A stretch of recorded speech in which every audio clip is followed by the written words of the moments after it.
Hey guys, this is part 16 of the story. In this story, our favorite blonde is the wielder of Rinnegan, who also happens to be the 6th Path Sage's reincarnation. Don't forget to subscribe to the channel, like the video, and share with your friends. Now, let's begin. 1 week after Yagura's death. The land of water was happy. The news of Yagura's death at the hands of Senju Naruto spread through the whole country like a wildfire. News that a single shinobi conquered the Mist Village and defeated their leader was the talk of the whole country. A single man had laid siege to the Mist Village and took down 2,000 shinobi and their leader, Yagura, Jinchuriki of the Sand Bee, the three-tailed turtle. Stories of how Naruto rose into the sky and controlled the thunders, how he made large meteorites rain down from sky, how he created waves of black fire and summoned the Kyuubi himself to help.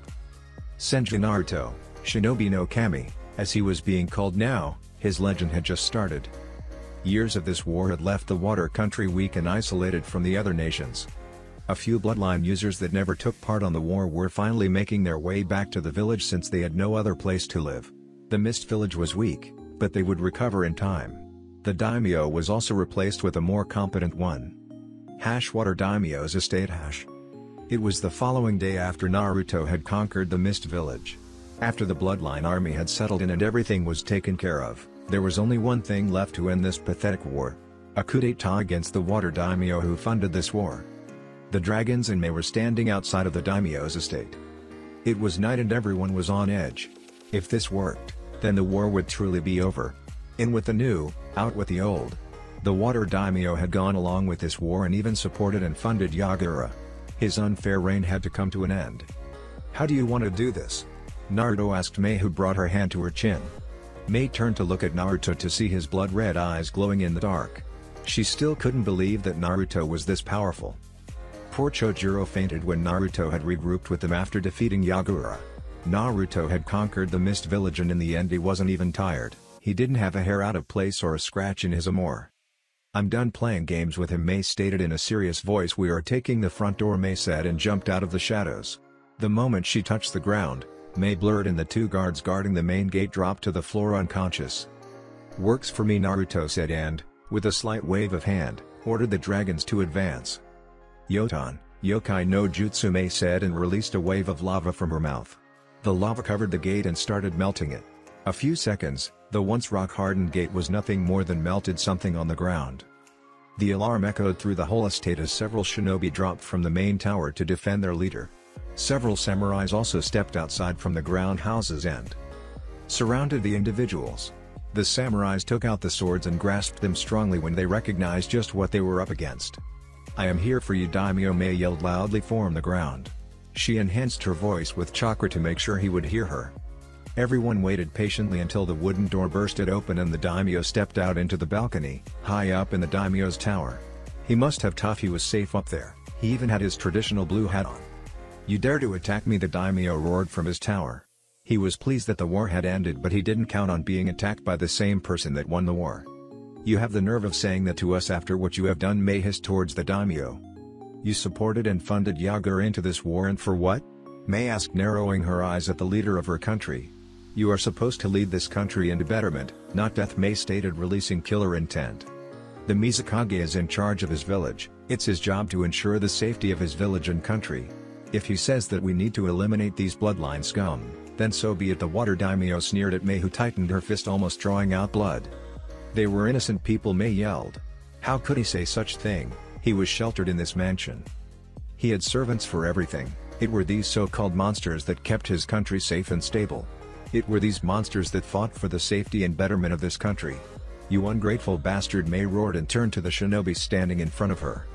"Stand down," Mei ordered towards the shinobi. After all, they were Mist Shinobi and, as such, they were under her command and her command only.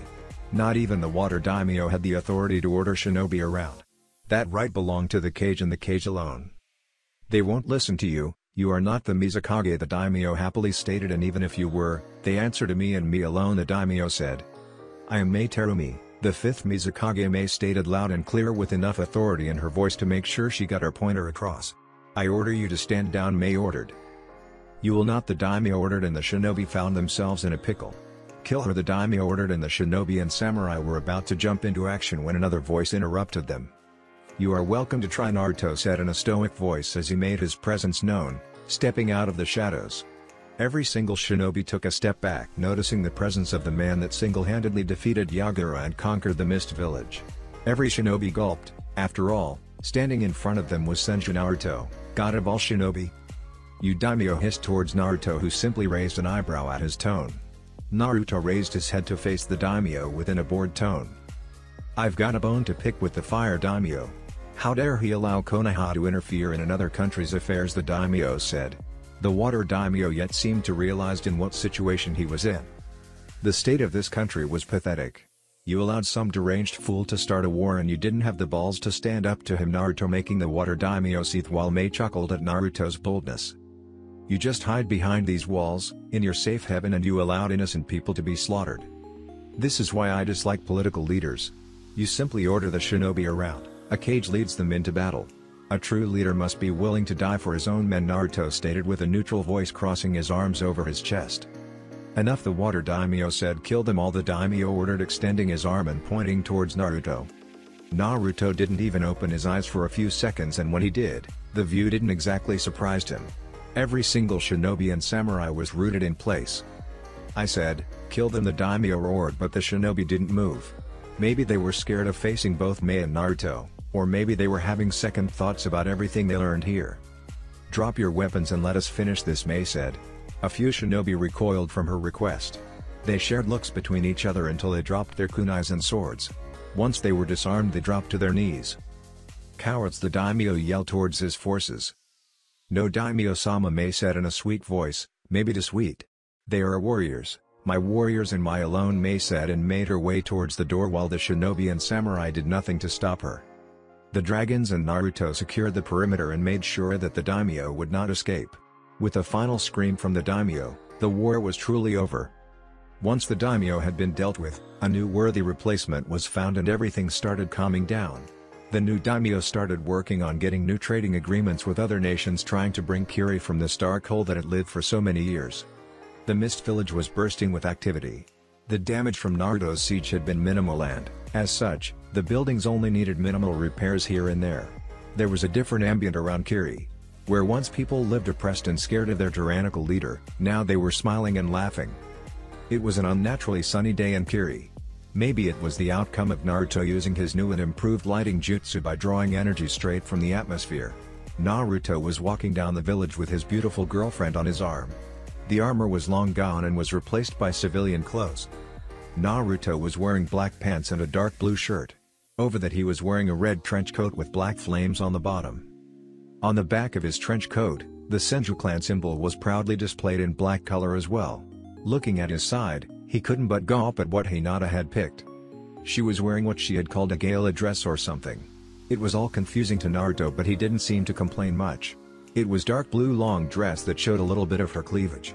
Her dark blue hair flowing in the wind. They were walking towards the Mizukage Tower, where there was a small party, if you could call it that, to celebrate the end of the war and the election of Mei Terumi as the new Mizukage. The choice of new leader had been swift and with overwhelming majority. Minus than 5% of the Mist Village disagreed of Mei Terumi being chosen as the new Mizukage. Naruto and Hinata smiled and replied at the people that greeted them on their walk. Naruto and his dragons had become somewhat famous over the duration of their stay. Kiri no Hachina no Eiu, the 8 heroes of Kiri as they were being called. Mei tried her best to uncover what lied being the masks, but hit dead ends every time. At least she knew of Naruto and Hinata. Mei had made them honorary members of her village and said they were welcome to visit any time they wished. Both of them arrived at the Mizukage's tower to see a large red carpet on the ground. The other dragons were already there. It seemed a bit weird for the dragons to be wearing masks, but they had their identity to preserve. "You took your sweet time to arrive," Mei said with her hands on her hips. After all, the dragons were the guests of honor on this small event. "Sorry about that," Naruto replied, scratching the back of his head. "Me and Hinata-chan took a little too much time getting ready," Naruto explained to Mei, who narrowed her eyes. "Surely you didn't want us to show up in our battle armor?" Naruto rhetorically asked, and Mei nodded, dragging them both inside. They ate and chatted happily as the afternoon got by. It was finally night and the moon was shining high up in the sky. It was a cloudless night, so Naruto had a pretty good view of the stars and moon from the top of Mizukage Tower. Naruto sighed as he looked up at the starry sky.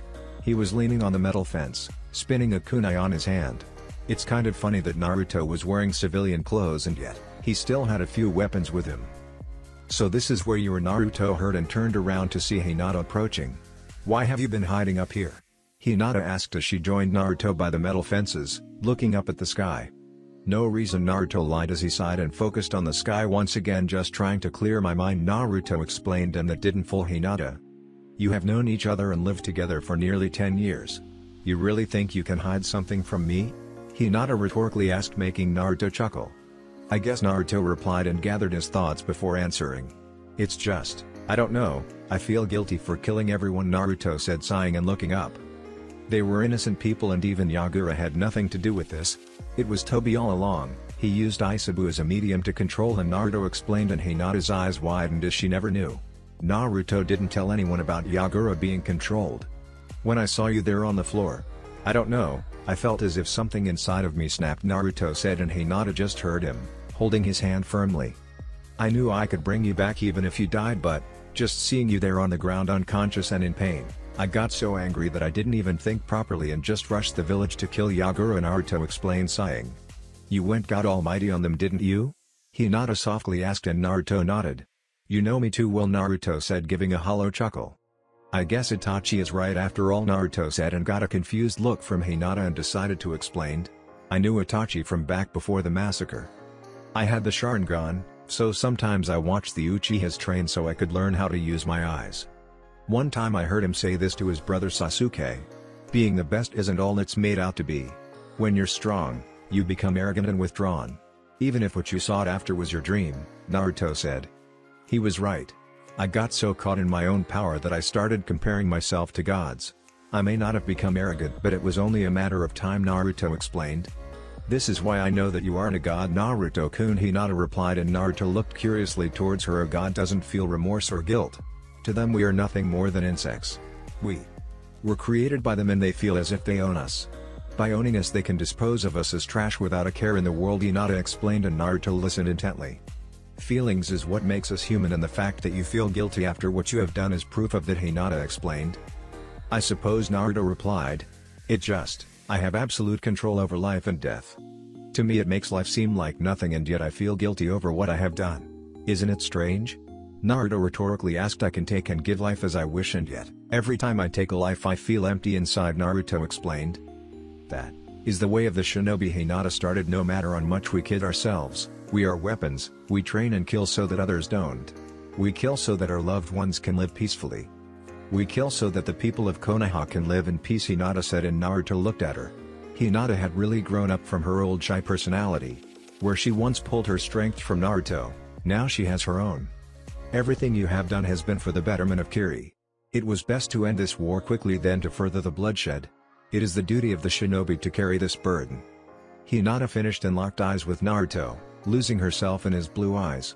"And you don't have to feel empty or withdrawn. You have me," Hinata stated, and pulled Naruto for a soft kiss, under the gaze of the bright moon on the sky. Naruto forgot all about his problems and focused solely on his girlfriend. He wrapped his arms around her waist and pulled her closer, deepening the feeling of bliss and love. Hinata wrapped her hands around his neck, pulling him closer as well. They were lost in their own world that they didn't notice the presence of the dragons, that witnessed the whole thing from the beginning. Red and Black fanned over the couple kissing under the moonlight. Naruto and Hinata split when they heard that sound. "Thanks a lot for ruining the moment," Hinata cutely pouted, making everyone chuckle. "Come on, let's go back." Mei's speech is about to begin, Yellow said, and Naruto and Hinata followed them, still holding hands. Nothing would split them apart, not even death. Mizakage's tower hash. "Excellent," Ao said as he watched the dragons step in through the large double doors. "Now that our guests of honor are here we can begin," Ao said, and the crowd quieted down and listened to what Ao had to say. "Today is day of celebration. Today marks the official end of the bloodline war and the rise of our new Mizukage. Several days ago, Yagura was defeated after waging war against his own people for several years," Ao said, and a few people lowered their heads. "But that is the past. We are here and we will rebuild. So, without further ado I present you, Mei Terumi, the 5th Mizukage," Ao said, and the crowd erupted in cheers. From the side door a woman walked out. Mei was wearing her traditional blue dress but was also wearing her cage hat. A dark blue hat with the kanji for water imprinted in the front of the hat. The hat itself was proof that she was the new leader of this country, the new Mizukage. Everyone fell silent as the new Mizukage made her way towards the podium. Mei took a deep breath and started. Kirigakure, we are finally united. This country has been split for far too long. Under the rule of Yagura, the water country had been slowly withering away and this war didn't help. But, let's forget the past and work into building the future. I promise I will do my best to lead this country and village to a brighter tomorrow, for I am Mei Terumi, Godai Mizukage, Mei stated, and the crowd cheered. Everyone was happy that the war was over and they start fresh, so to speak. Mei raised her hand and the crowd fell silent once again. Though this victory isn't only ours to celebrate. This war wouldn't have won so easily, and only Kami knows how much time we would have to endure Yagura's reign without Konoha's help. I would like to extend my deepest gratitude to the 8 dragons of the Leaf, Mei said, and all of the dragons rose from their seats. I present you, the Kiri no Hachina no Au, the 8 heroes of the mist, Mei shouted, and the whole crowd cheered for their heroes. Who would have thought that Konoha shinobi would be considered heroes of another foreign country? But this was the start of an alliance that would last for decades to come. This was the first step of the peace the Sage of Six Paths always wanted. As long as I'm Mizukage, they will always be welcome here at our country. As per our agreement towards the Hokage, Kiri is now fully allied with the Leaf, Mei said, and everyone smiled, and I hope this treaty lasts for years to come, Mei said, and the crowd cheered once again. Now, let's party and get drunk, Mei shouted, and everyone chuckled. You know, Hinata started, getting the attention of Naruto. We never danced, Hinata said, and Naruto raised an eyebrow. You never said anything about liking it, Naruto said, confused. Naruto-kun, every girl wants to be like a princess, even if it's only momentarily, Hinata replied, and Naruto nodded. Where did you learn how to dance? Naruto asked, curious. The academy, of course. Did you think that the seduction class was only about looking good and charming? Hinata rhetorically asked, but Naruto shrugged his shoulders. Besides, I did learn the basics when I lived in the Hyuga clan, Hinata explained. Sorry, Hinata-chan, but I don't know how to dance, Naruto replied, timidly scratching the back of his head. You really are a knucklehead, Hinata said, playfully hitting his shoulder. Your Sharingan can copy more than jutsu, you know? Hinata said, amused, and Naruto blinked and blinked again as his brain caught up with her. I'm an idiot, Naruto said, shaking his head and activating his Sharingan. Maybe, Hinata replied, giggling, but you are my idiot, Hinata said, pecking him on the lips. Lead on, Princess, Naruto said, and placed his arm around Hinata's waist while Hinata placed her own arm on his shoulder. Naruto easily caught up with the steps and both danced perfectly and in sync. They danced for what seemed to be hours, never looking away from each other. They were lost in each other's arms. Eventually the music came to an end and they split for a small break and went towards the rest of the dragons. We have to do something, Naruto heard Green say as they arrived near them. What's up? Naruto asked, and Green pointed towards Blue, who's sitting down at a table silently watching everyone. I don't follow, Naruto said, confused, looking at his great uncle. We have to do something about him. Even back in the day he was always sulking and brooding around in the corners. If it wasn't for my sensing abilities I could swear he was an Uchiha, Green said, and Naruto's sweat dropped. What do you propose? Black asked, curious as to what her husband had planned. A woman, Hashirama said, nodding his head, confident on his choice. You want to set up him with a hooker? Yellow asked, tilting his head to the side, confused. Red smacked in the head and dropped him to the floor. Why are all men idiots? Red rhetorically asked. You can make space-time jutsu that allows instant teleportation, but understand, woman, Gakushin almost shouted. Even after you rescued me, I had to pin you to the wall and shove my tongue on your throat for you to realize I liked you, Kushina said, and Minato pouted while everyone chuckled. I know just the person for him, Naruto said with his eyes twinkling with mischief. And who is that person? Hashirama asked, and Naruto pointed to a woman with red hair and blue dress. Oh, she is perfect for him, Hinata said, thinking about the new couple. Sure, until she gets pissed off and melts his balls, Minato sarcastically replied. Will you give it a rest, Kushina replied, smacking Minato again. Now, how should we do this? Kushina asked, and the dragons began plotting Tobirama's fate while he was completely unaware. 5 minutes later everyone was in position. Get your ass up, Black shouted as she appeared next to the brooding Tobirama. What do you want, Black? Tobirama asked, slightly afraid of her tone. Hell hath no fury as an angry Uzumaki, or Senju for that matter. We are going to dance, now up, Mito said, and Tobirama complained. Why don't you take this with my brother? He is your husband after all, Tobirama complained as he just wanted some peace of mind. Now Mito growled and Tobirama jumped to his feet. That's better, Mito said, and dragged him to the dance floor. Tobirama and Mito were dancing, much against Tobirama's will, but he thought this would be the safest way. "Here," Hinata said as she approached him. "Have a drink," Hinata offered, and Tobirama was about to refuse until he saw the murderous look on Mito's eyes. Even through the mask he could feel her gaze drawing a hole in his skull should he refuse. Tobirama shook his head and gulped down the sake. "I wonder when is this nightmare going to end," Tobirama thought to himself as someone poked him in his back. "Heads up," Naruto said, and Tobirama got confused until he felt Naruto's foot on his back. Tobirama flew through the room. Naruto used his gravity manipulation to make sure Tobirama didn't collide with anyone and found his way into the arms of the right person. It only took a second for Tobirama to collide with someone's back. "Oh my," May stated, looking amused at Blue. "You know? You don't have to crash into me to ask me for a dance. I'm not that hard to approach," May said and offered him her hand for a dance. Tobirama looked conflicted and thought best to accept, otherwise his balls might be in danger. "I'm going to kill that brat," Blue angrily thought as he took her hand and led her to the dance floor. "Success," Naruto shouted, and every dragon cheered. Amigakur hash. In a dark cave, a lone figure could be seen walking towards another who was by the door. The one by the door had spiky orange hair with multiple piercings on his nose, chin and ears. He was wearing a long black cloak with red clouds. He was Pain, the leader of the Akatsuki. "Pain," the other person called out as he approached. He had the same cloak with black spiky hair and had an orange mask. "It's time," Toby said, and Pain nodded, flashing through hand seals. In some unknown cave, 10 spectral figures could be seen standing in the dark. Every single one of them had the standard black cloak with red clouds. They were standing in a perfect circle. "Before we begin, I would like to introduce our newest member," Toby Pain said as Toby waved to everybody. "Toby is a good boy," Toby cheerfully stated, being his orange mask. "I guess these meetings won't be so dull now," Kisame said, laughing, while Itachi remained his stoic person. "As of now we are back to 10 members. Deidara, Sasori, Kakuzu, Hidan, Itachi, Kisame, Zetsu, Toby, Konan and me." Pain started. "It's time we began our plans and started hunting down the Jinka Arikis. As of now both the Ichibi, Nibi, Hachibi and the Kyubi are out of our grasp," Pain said until he was interrupted. "Why don't we simply bomb the villages and then take them?" Deidara said, molding clay in his hands. "You're a fool, Deidara." Kakuzu started. "The Hachibi has full control over his Baiju and he never leaves Kumagakuer, coupled that with his brother the Ondime Reikage. And it would be impossible for us to take them," Kakuzu said, and Pain nodded, knowing that it was true. "The same thing could be said of Konoha. According to my spies the Kyubi brat has grown strong," Pain said. "How strong?" Itachi asked, curious about the growth of Naruto. "Strong enough to take 2,000 shinobi and Yagura himself when he conquered the Mist Village alone," Pain said, and Itachi's eyes widened. "You mean to tell me that the Kyubi brats stormed the Mist Village and defeated Yagura and his army?" Kisame asked, not believing what he had heard. "Yes," Pain simply replied. "He's going to be a pain in the ass to capture," Kisame replied, laughing.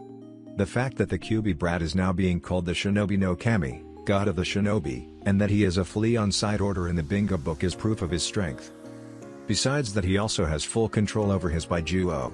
Not only that, but he is always in the presence of at least his girlfriend Hyuga Hinata, who is also considered a S-rank shinobi and not to be taken lightly," Pain explained. "I'll say, that damn girl defeated my second in command, forcing her into using Izanagi," Toby thought to himself. Things weren't looking good. As of now, those 4 are out of our reach. In the meantime, Hidan, Kakuzu, head for Taki and capture Fu, the Jinchuriki of the Nanabi. Itachi, Kisame, head for the Earth Country and scout for both Ibi and Gobi. Deidara, Sasori, go to the Water Country and scout for Utakata, the Jinchuriki of the Rakubi," Pain ordered, and once he received acknowledges from everybody, he left.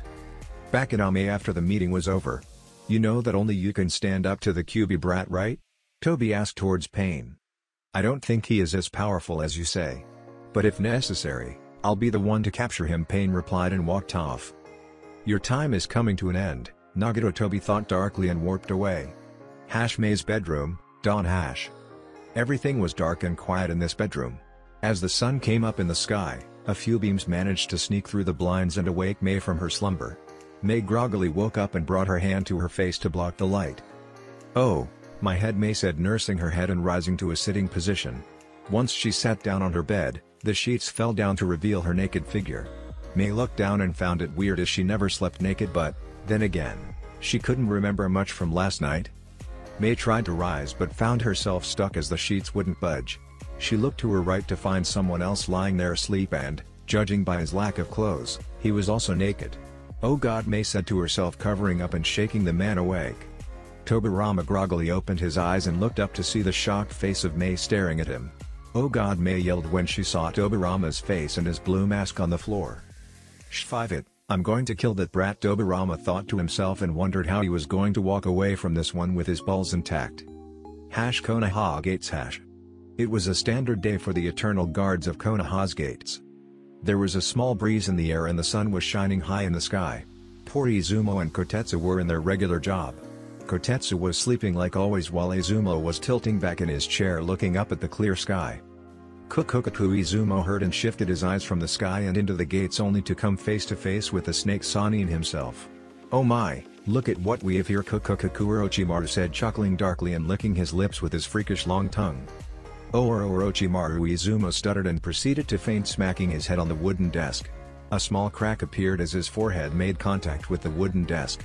"Too easy," Orochimaru said, puffing into smoke to reveal Naruto in his battle armor. "That wasn't even funny," Naruto pouted while Red grinned at him and Hinata just shook her head. "Alright team," Naruto called out, gathering the attention on the dragons. "Go home while I report with Hinata-chan. I have a few things to talk about with Ba-chan," Naruto said, and everyone blurred out of his sight.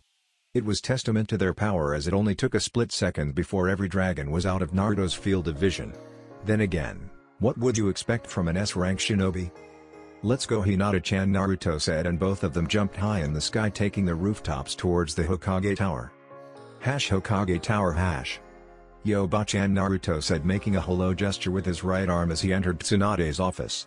As Naruto entered the office, it came into view just how much paperwork there was. 3 Tsunades were working hard on the paperwork while, what Naruto guessed was the original, laid back on her chair with a cup of tea.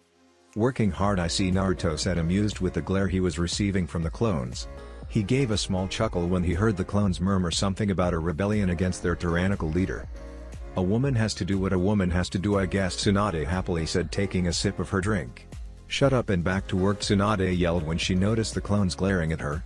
They flinched and got back to work, growling at their maker. "So, welcome back," Tsunade said, welcoming Naruto and Hinata. They have been gone a couple of weeks. She was pleased as to how good things were going. She had been hearing good news from the mist. "It's good to be back. Mist is too moist for my taste," Naruto said, sighing in relief. "And that mist is everywhere, and I mean everywhere," Naruto said while Tsunade's sweat dropped as his behavior. "I didn't mind that kind of weather," Hinata replied, bringing a finger to her chin. "Of course you didn't," Naruto replied, shaking his head. "In there you could pull water from the air as you pleased," Naruto explained, and Hinata happily nodded. "Enough of this pleasantries, report," Tsunade ordered, and Naruto snapped from his child's play and into his formal stance. The mission was a complete success. "I'm pleased to say that the rebel side won the war, and with only 5% casualties since our arrival. Yagura, the Ondaime Mizukage, Jinchuriki of the Sanbi, was defeated and his tailed beast was set free," Naruto explained, and Tsunade raised an eyebrow. "Yes, the price they paid for our help was a promise to never seal the Sanbi into anyone," Naruto said, and got a small smile in his lips when he heard Kurama chuckle in his head. "And, they went along with that?" Tsunade asked, dubious that they would agree with such terms. "Kind of. I made a deal with Isabu that if he guarded their village as guardian instead of a prisoner, then he would be free," Naruto said, but Tsunade still wasn't convinced. It seemed that there was a chunk missing in his story. And the fact that Naruto-kun promised pain to anyone that hurt the Sanbi also helped. Hinata supplied, getting a glare from Naruto. Tsunade didn't need to know that Naruto was already threatening their allies. "I should have known," Tsunade said, shaking her head. She should have known that side of Naruto to make sure that the Baijiu were treated fairly like any other living being. "Here," Naruto said, and threw a scroll towards Tsunade, who easily caught it. "What's this?" Tsunade asked as she unwrapped the scroll, but Naruto shrugged his shoulders. The scroll was addressed specifically towards Tsunade, and Naruto didn't have the right to open it instead of her. "This?" Tsunade stared with her eyes widened, looking at the content of the scroll. "What's wrong?" Naruto asked, curious as to what would get such reaction from Tsunade. It was like someone had just offered to pay up all of Tsunade's debts while giving her sake. "The Mist is willing to forge their special blades for us to use as a token of their appreciation for our help and to cement the alliance," Tsunade said, gobsmacked. The Mist was willing to forge their special swords for Konoha to use. The Mist had the best swords and all of them were special. Either being the Zabuza's Kubi Karabocho or Kisami's Samata. "Really?" Naruto asked, surprised, and Tsunade slowly nodded. She chuckled and placed down the scroll. The future was looking good and she could have sworn she heard a squeal from Nico up in the ceiling. But enough of this, any casualties? Tsunade asked, roaming through the paperwork. Yeah, about that, Naruto said, chuckling and scratching the back of his head. What happened? Tsunade said in a dangerous voice with her eyes blazing with fire. Even the clones stopped working and joined in the glare. I swear it was Green's idea, Naruto quickly said, backing up and putting his hands up as a shield. Back in the mist. Tobirama picked up Mei by her waist and lifted her, pushing her against the wall. She wrapped her legs around his waist. Mei started running her hands through his hair as Tobirama hungrily kissed her neck. Mei tilted her head back in pleasure, allowing Tobirama better access to her soft skin. Tobirama walked forward and pushed her against her desk, knocking everything to the ground. So good, Mei moaned as Tobirama's hands started roaming through her body, massaging her thighs, up her flat stomach, feeling her big and firm breasts. Feeling good, Mijime? Tobirama asked closely to her ear. Mei got shivers when she felt his warm breath down her ear and neck. I've got to thank that brat, Tobirama thought to himself, continuing his work. Back in Konoha. So you hooked up blue with Mei? Tsunade asked, and Naruto slowly nodded from behind Hinata, much to her amusement.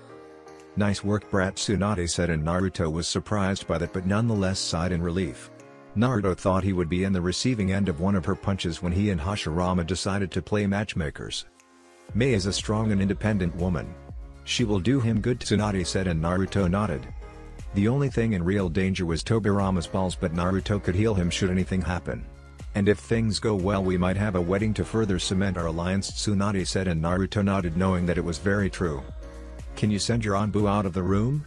Naruto rhetorically asked. I need to talk to you in private, Naruto said, and Tsunade quickly caught up with a serious voice and did just that. With a small wave of hand and the Anbu left the room. Naruto placed a quick silence seal to that. Nothing got out. So what is it that you want? Tsunade asked cautiously and with a serious face. I need permission to talk with Sasuke, Naruto said, and Tsunade started sweating. Yeah, about that, Tsunade said, chuckling nervously. He kind of escaped the prison, Tsunade stated while her clones chuckled evilly at their owner's misfortune. How the fuck did he do that? Naruto blurted out. Language, Naruto-kun, Hinata said, scolding Naruto. I mean, I destroyed his chakra network. Not even you could have healed that kind of damage, so how the hell did he manage to escape? Naruto asked, and Tsunade sighed before explaining everything and showing him the surveillance tape that showed Tobi knocking the Anbu out and warping away with Sasuke. Ga, Naruto shouted in frustration and releasing enough chakra to crack the ground. That damned Uchiha is everywhere. Just what the hell does he want? Naruto yelled. First he released the Kyuubi in Konoha, killing my mother and father in the process. Then he goes to the mist and starts a bloodline war. He what? Tsunade shouted, rising from her chair, but Naruto kept rambling on and promising a painful death to Tobi. Tobi was behind the scenes controlling Yagura. He was one that began the bloodline purge, although I don't know to what end, Hinata explained towards her sensei, who fell back to her chair. Who the hell is this Uchiha? How can someone so powerful stay hidden from everyone? Especially to Konoha, that was the Uchiha's birthplace. Tsunade Bachan, Naruto said, breaking Tsunade's train of thought.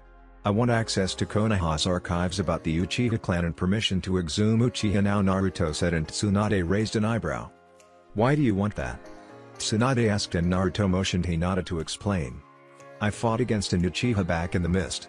She was a few years older than me and she had an eternal Mangekyou Sharingan, Hinata explained, and Tsunade's jaw dropped. Just what the hell was going on here? Uchihas were popping out everywhere. It's like they were copying each other. Are you sure? Tsunade asked, and Hinata nodded. I want to confirm that she existed and to see if there is a body to begin with, Naruto explained, and Tsunade nodded, nursing her temples. She was having such a good day until Naruto arrived. Fine, Tsunade agreed, stamping a paper and giving it to Naruto so he had access to the archives. I'll set up the exhumation and perform the autopsy on the body, if there is one, Tsunade said.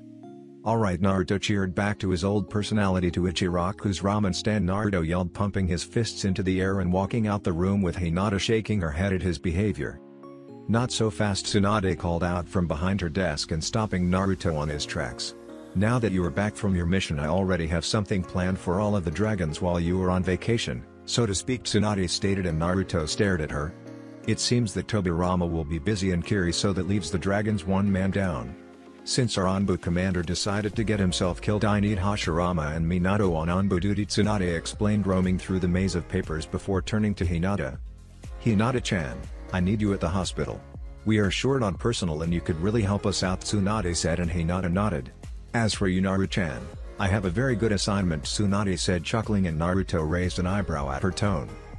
I want you to participate on a small lecture at the academy for the students, Tsunade said, and Naruto stared at her. You want me to what? Naruto asked, confused as he didn't know exactly what to do. You want me to teach the brats or something? Naruto asked, tilting his head to the side. Nothing like that. Konohamaru, you and Kakashi will be participating in a small lecture on the students. To tell them what the shinobi life is like from Genin to Chunin and finally Jounin. Tsunade explained, and Naruto slowly nodded. Why me though? Naruto asked, confused. There are plenty of Chunin around, Naruto stated. True. But you are the clan head of the Senju clan. Being a clan head does bring some obligations. Konohamaru is the third's grandson and most likely one of the most promising and well-known Genins. The same could be said for you in the Chunin area, and Kakashi is one of our best Jounins, Tsunade explained, and Naruto nodded. Might be fun, Naruto said, grinning. So when is this lecture I have to give? Naruto asked. I'll set it up and tell you later, Tsunade said, and Naruto and Hinata left the room. Shizune, Tsunade yelled from her desk. Moments later, Shizune walked inside prep an autopsy room. I want this done quietly, understand? Tsunade asked, and Shizune nodded. What are you looking at? Tsunade growled at her clones. Back to work, she ordered, and clones mumbled something before going to their daily work. Tsunade sighed, tilting back on her chair. The wonderful life of a caged, Tsunade said, taking a sip of her tea. Ichiraku's ramen stand hash. Naruto and Hinata arrived in a swirl as Naruto used his Kamui to quickly arrive at his favorite stand. And he was surprised to see Red gobbling up bowls of ramen. She was eating bowl after bowl, and didn't even invite Naruto. Dear Lord, Ichiraku said as she sped through the kitchen to keep up with the demand. It's like the Red Death is here once again, Ichiraku said, and Naruto chuckled inwardly. Old man, Naruto called out as he sat down with Hinata. You better speed up as I'm hungry, Naruto said, and Ichiraku paled. Ayame, get in here, Ichiraku shouted to his daughter as he needed more hands on deck. Ayame ran into the kitchen and barely was able to greet Naruto before Ichiraku shoved a bowl in her face. How about a contest to see who eats more? Naruto asked Red, who grinned behind her mask. Ichiraku paled when he heard that. It was a shame he didn't know any clone technique. Ready? Red said as both of them picked up their chopsticks. Hinata and Yellow could only shake their heads at their face-off. Set, Red said as a bowl of ramen was placed down in front of each. Go, Red said, and in a flash the bowl was empty. Ichiraku was running from place to place that he was sweating. 10 bowls down, Naruto shouted as he managed to get a small lead ahead of Kushina. 10. Another, Kushina shouted at Ichiraku, who flinched and quickly placed another bowl down. 1 hour later. Victory, Naruto shouted as he placed the final bowl down and looked towards Kushina, who was passed out on her stoolie. I think, Naruto said as he brought his hand to his mouth. I'm gonna be sick, Naruto said, and run towards a nearby bush and emptied his stomach. Kushina said from the stool as she regained her bearings. I win. You couldn't hold your liquor, Kushina said, panting before running the same bush. Unbelievable, Kurama muttered inside his host's mind. Even the fox was started to feel nauseated. That's disgusting, Hinata said, and Minato just chuckled. Hinata and Minato ate a few bowls each one and stopped once they were full, but Naruto seemed to have other plans. Both he and Kushina managed to eat an impressive amount of 50 bowls before both threw up. I feel awful, Naruto said as stumbled his way towards his girlfriend. See you tomorrow, old man, Naruto said towards Ichiraku, who was on the ground huffing from the workout. Naruto took 2 steps before slamming face first on the ground with Kushina on top. You take her, I take him, Hinata said towards Minato, who nodded and picked up Kushina from the ground. Naruto, Hinata called out towards his boyfriend as he leaned over her arms for support. I have a favor to ask you, Hinata said, and Naruto raised an eyebrow at her request. Anything for you, Hinata-chan, Naruto said, channeling a bit of Kurama's chakra to speed the healing and bring him out of his sickness. I want to learn Senjutsu, Hinata, and Naruto stopped walking and turned towards her. Okay, but why? Naruto asked, confused. Besides the fact it would be a huge power boost to me, I also want to explore the medical applications of it. I heard that Hashirama can do wonders with it and I want to try it as well, Hinata explained, and Naruto chuckled before nodding. Of course. Since we have a few days, I'll teach you how gather and control it, Naruto said, and Hinata pecked his cheek. Now, How about I show you just how thankful I am, Hinata whispered into Naruto's ear, nibbling on his earlobe. He didn't have to be told twice before flashing away, leaving Minato with a fainted Kushina on his arms. How come I didn't think of that? Minato asked to no one as he also flashed home. Takigakura, next day. Takigakura was having a peaceful day as any other. Taki was a small shinobi village that didn't even come close to one of the Great Five. Their army rounded only 1,000 shinobi, and many wondered why they had a Baijuo to begin with. It's been a while. A man clad with a black cloak with red clouds said as he and another man stopped walking. I haven't been here in many years, Kakuzu said as he overlooked what was once his home village. Oi oi oi, the other man screamed to his partner. He wore the same black cloak with red clouds. He had silver hair that was slicked back and purple eyes. On his back he carried a triple-bladed scythe. Don't you go all mushy on me, Hidan screamed. Shut up, Hidan, or do you want us to be caught? Kakuzu reasoned as they walked through the village disguised by a small genjutsu. If it were up to me I would kill everybody so I could bathe in the glory of Jashin-sama. All hail Jashin, Hidan screamed, drawing the attention of nearby people. Shut up, Hidan, or I'll kill you, Kakuzu stated. As if you could, Hidan replied, making Kakuzu groan in annoyance. They seemed to be walking calmly, but both of them kept their ears sharp for any chatter regarding Fu, the Jinchuriki they were hunting. Thank you, Fu said to the store owner as she ran towards her house with a small bag. Green hair, orange eyes. It's her, Hidan, the Jinchuriki of the Nanabi, Kakuzu said as both of them watched their target leave, running towards the edge of the village. After all, the village was rather small when compared to the others' great nations. If I remember correctly, she's heading to the edge of the village, Kakuzu murmured to himself. Why don't you go play with the village while I take our target, Kakuzu said to his teammate. Finally, watch this, Jashin-sama, it will be a show that you will never forget, Hidan said. He dispelled the genjutsu and picked his scythe before he went running through the village, swinging his scythe wildly. And people say I'm insane for collecting hearts, Kakuzu said as he watched Hidan behead a civilian. At least he will keep the village out of my way while I finish things with Fu, Kakuzu said to himself before blurring after Fu. Waterfall Tower. Shibuki-sama, one shinobi yelled as he rushed towards the waterfall tower in the middle of the village. What's the problem? Shibuki quickly replied, standing up from his chair. We are being attacked by a Nukenin, the shinobi explained, taking deep breaths. Nukenin is in single?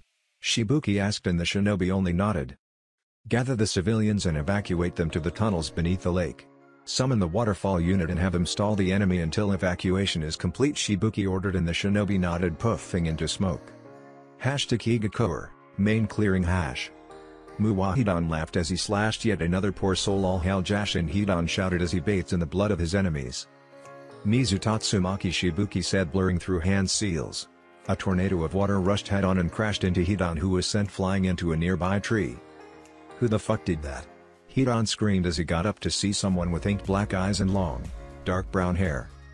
Black cloak with red clouds, Akatsuki, Shibuki thought in worry. If this shinobi was really from the Akatsuki, then there was no one in the village strong enough to take him down. Send word to the Leaf that we are under attack and dispatch a team to Fu's location, Shibuki ordered. We can only hope to hold on until help arrives, Shibuki thought to himself as he made another set of hand seals. Takigakura Ryu, Mizukiri no Yaiba, Shibuki said as water materialized itself on the palm of his hand and suddenly solidified. Shibuki rushed head-on against the trespasser. Looking at the horizon, he could see smoke from an explosion. Don't you dare lose, Fu, Shibuki thought as he clashed with Hidan's scythe. Each clash of sword against scythe drew sparks from the power behind each swings. Shibuki ducked under a horizontal swing. Shibuki kicked Hidan's foot, making him lose his balance, and tackled him away to get some distance. Hidan got up and rushed Shibuki. Hidan ducked under a kunai thrown by another shinobi. Hidan jumped in the air and brought his scythe down, only for Shibuki to sidestep it and thrust his blade forward. Hidan tilted his body to the side and allowed the blade to pass by him safely. Hidan titled his head back and headbutted Shibuki, who groaned in pain and fell backwards. Suten, Suryudan no Jutsu, Shibuki called out, and a water dragon rose from the dragon with shining yellow eyes. The dragon roared and went for Hidan, who placed his scythe in front of him, blocking most of the damage, but nonetheless he was blasted backwards. Die, Shibuki yelled as he appeared next to a dazed Hidan and flexed his blade forward. The blade went through Hidan's back, right through his heart. Awesome, a shinobi cheered. Shibuki-sama is strong, another stated. Fuck, Hidan said as he spat some blood into the ground. That hurt, Hidan said, looking directly at the widened eyes of Shibuki and everyone else. Oi oi, "Top moving, will you?" Hidan said, and Shibuki quickly withdrew his blade and went to behead Hidan only to have his arm caught. Hidan caught his arm and kicked him away. "What monster is he?" Shibuki asked as he spat blood to the ground and got up into a defensive stance. "Fetch the Au no Mizu," Shibuki ordered, and the shinobi paled but went to get it. Apparently the enemy was stronger than it seemed. #Fu vs Kakuzu #boom. The tree was completely destroyed when a massive fireball collided with it. Fu jumped out and landed safely on the ground. She turned and came face to face with her aggressor. "So you came for me after all," Fu said as her heart started racing and adrenaline flooded her veins. "Why don't you just come with us, girl? You and I both know you stand no chance," Kakuzu stoically said. "I have a few aces up my sleeves," Fu said as she blurred through hand seals. "Suten Teppaudama," Fu said, and sent multiple water bullets against Kakuzu, who remained in place.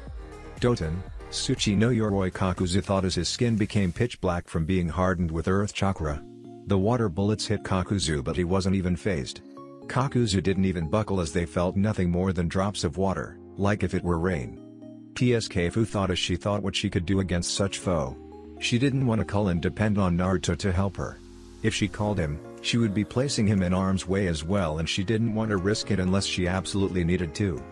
Kakuzu dashed forward and engaged Fu in a taijutsu brawl. Fu quickly realized she didn't stand a chance as she was easily overpowered in both speed and strength. Fu's hits couldn't scratch Kakuzu's hardened skin and his punches felt like stone. "Doten, Domu," Kakuzu said as his right fist hardened even more and slammed into Fu's face. Fu dispersed in a puddle of water. Water cloned, Kakuzu thought, as several water whips burst from the ground and wrapped around his feet. "Suten, Suryuden no Jutsu," Fu shouted as a massive dragon rose from the ground, headed towards the immobile Kakuzu, who stood his ground. The dragon washed into him with high pressure. Once the dragon attack was over, Kakuzu stood there being only drenched head to toe. "You are going to have to do better," Kakuzu said as he broke the water restraints and jumped back to gain some distance. "My turn," Kakuzu said, flashing through hand seals. "Kaden, Zukaku no Jutsu," Kakuzu said, and small but powerful fireball was sent towards Fu at high speeds. Fu puffed into smoke, revealing a small wooden log as the fireball crashed into the ground and exploded in a fire dome, scorching the ground and lighting up the tree in flames. Fu watched sadly as her house was consumed by the flames. Fu turned her attention towards her village and noticed that there were also fires there. She figured that the village was being kept busy while Kakuzu dealt with her. That, or the village has simply not bothered to send help. After all, who would want to help out a demon? Fu was brought out of her thoughts when she saw Kakuzu rushing towards her. "Let me help," Chome said, thought their mental link. "Chome," Fu said, surprised to hear her. "If they capture you, it will be the end for both of us," Chome reasoned, but Fu was adamant. "I can't control your chakra in the version 2 cloak, and I think that the version 1 won't do much against them," Fu replied to her by Ju as she held off Kakuzu as best as she could. "Power isn't always the best solution," Chome critically said, bringing a small smile to Fu's face. "You have other gifts other than my chakra," Chome said, and Fu nodded, ducking under a punch and jumping backwards to safety. "Haijutsu, Mushios," Fu said as she placed her hands on the ground and started releasing chakra into it. Insects from all kinds started gathering near Fu. Kakuzu wanted none of that and rushed forward. Kakuzu thought that Fu was weak and wasn't necessary to employ any ninjutsu for now. "Basui no Jin," Fu said, and a wave of bugs rushed Kakuzu in a spiral formation, stopping any advancement he tried. Kakuzu was being overwhelmed by the amount of bugs. Kakuzu decided to stop playing with his prey and his skin burst open. From inside of his body came out a glob of black something with a red mask. The red mask flew high into the sky and fired a fireball towards the original Kakuzu. Kakuzu was set on flames and the bugs incinerated as part of his cloak. A small price to pay to get rid of those annoyances. Fu ducked under whip of something black. She looked carefully at Kakuzu and noticed that he was releasing black threads from his skin. "You're Kakuzu, a nukeman from this village," Fu said, shocked. This person defected long ago, but apparently he was still running around. "Indeed," Kakuzu said as he released a mouthful of black threads from his mouth. His body started convulsing as 3 other black globes shot from inside of it. Kakuzu was now standing with 4 masks around him. 1 red mask, 1 light blue, 1 dark blue, and the last was a yellow mask. Both red and light blue masks came together and fused. Both masks opened their mouths as chakra started gathering in each. "Kaden, Zukaku no Jutsu Fuuten, Atsugai." Both masks released the attacks. The fire stream combined with the wind attack, powering it up. A wave of fire was released, scorching the ground as it made its way towards Fu, who had her eyes widened at the magnitude of the attack. Fu channeled a little of her Baiju's chakra and focused it on her back. Suddenly 2 wings popped out and started flapping wildly. Fu quickly rose into the sky as high as she could to try and escape the inferno that her enemy had unleashed. Though she avoided the fire attack, she didn't get too far as the light blue mask came up behind her. Futon, Atsugai, the light blue mask, released a pressurized wind bomb that collided head-on with Fu. Fu crashed hard into the ground and had trouble getting up from taking such direct blow. Fu winced as Chomei's chakra got to work on healing her wounds as she got back up. Haiden, Rinpungaku no Jutsu, Fu said as she exhaled a white power temporarily blinding Kakuzu.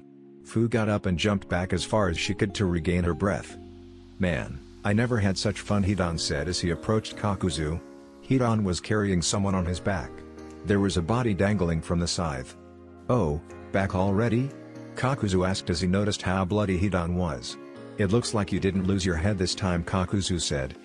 "Shut up, you bastard," Hidan screamed, and Fu's eyes widened when she saw Shibuki's form with a scythe through his chest. "No, Shibuki," Fu thought, sobbing as massive amount of chakra surged through her body. Kakuzu and Hidan stopped talking and turned their attention towards Fu. "You bastards, I'm going to kill you both," Fu shouted as purple chakra surrounded and she entered her version 2 cloak. That's it for this video. I hope you all enjoyed the video. Don't forget to like the video, subscribe to the channel, and follow me on my other social media accounts. Anime God here, and I'm signing off.